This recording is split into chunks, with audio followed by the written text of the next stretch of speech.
President Barack Obama is maintaining pressure on the Senate to approve his Supreme Court nominee, but the need for Republican U.S. senators seeking re-election to keep conservative voters happy before primary elections in the coming months is working against him.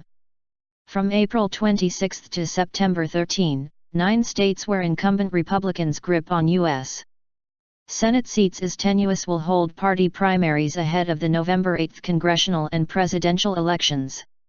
During that period, Republicans seem unlikely to break with Senate Majority Leader Mitch McConnell's hardline stance against holding confirmation hearings or a vote on Obama's nominee, appellate Judge Merrick Garland.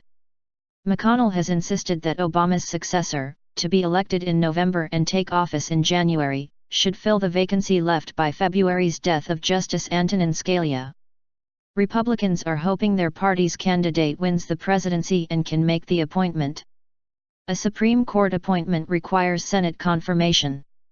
Voicing support for holding Garland hearings during the primary season, political experts say, could enrage conservatives already upset over the prospect of Obama making a third lifetime appointment to the 9-member court, which could give the bench a liberal tilt for the first time in decades.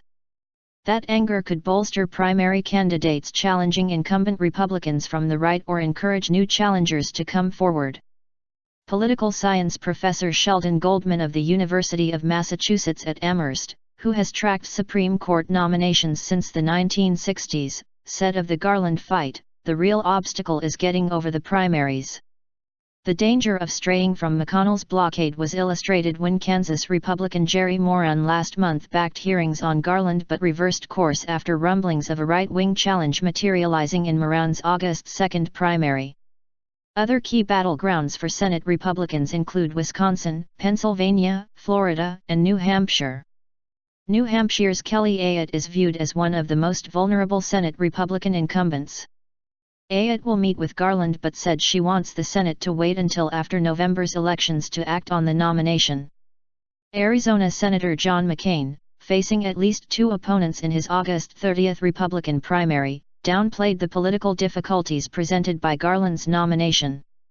He said when he was home during the recent Senate recess, he heard few complaints of his constituents. McCain said, "They would ask.